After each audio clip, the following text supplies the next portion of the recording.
Just have to throw a little bit of a wrench into this serious topic, y'all. We have fun. This is not only somebody I'm doing an interview with. This is my partner. So, with that being said, wow. So, grandma died, and now you're figuring out your next move based on either taking your life or continuing it. How was that thought process, and what did you end up doing and trying it?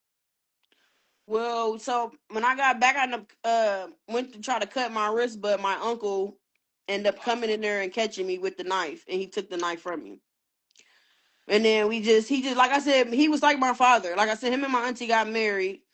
So when my grandmother was working all the time, that's where I was at their house. So he was like a father. He was like the only father figure out of a constant, everyday father figure. Like I knew I could call on.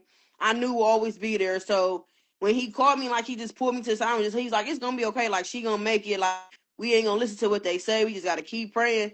And that morning they ended up calling us, telling us that she was breathing on her own. Boom. You see how God works in mysterious ways.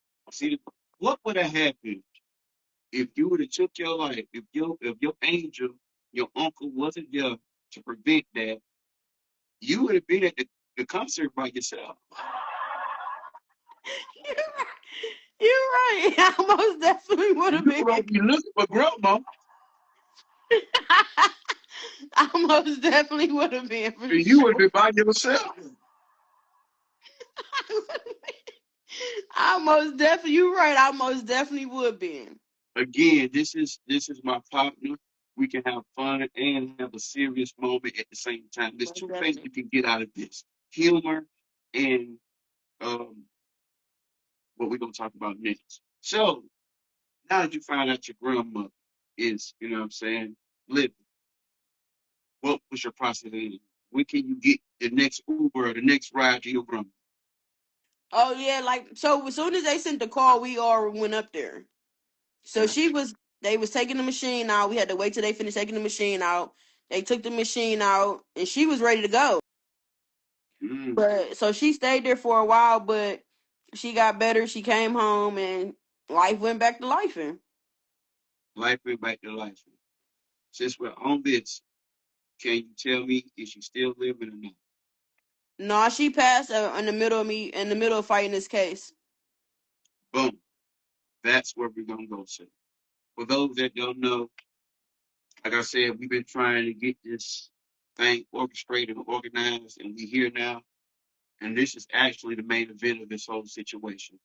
I heard you mention a case. Can you break down from 15 to 17? What is this case everybody's talking Honestly, I don't like when it come down to it. It was like that was really a spur of a moment. Like nothing really happened. Like it just life was already just going with me when it came down to it. So by 16, when 16, I was raped by my mom boyfriend. about? Okay, here we go. Bam. So that was already like a frustration. And I've always been the person like I don't find fault. I try not to find fault, and I feel like everybody do something for a reason, like something that happened to them. So I always take they guilt that they should feel and put it on myself. Like damn, they did. Like I don't know what happened to them. Like something happened to them for them. Like so, I've never held nothing against anybody for anything they done to Mm, me. I always carry it because I always try to make it an excuse for them in my own head to why they did or how they feel or how whatever the case may be. So I was raped by him. Then he tried to rape me again when one of my little cousins was there, and I wasn't about to let her see that, so I ended up fighting with him. I ended up getting a knife and tried to stab him. Well, in the process of trying to run to the bathroom with her, he tried to put his hand through the bathroom door, and I took the knife. His hand got cut.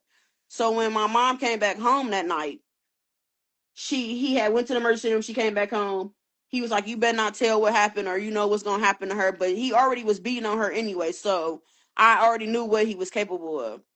So when he came, he told her that he was washing dishes when the plates broke. That's how he cut his hand.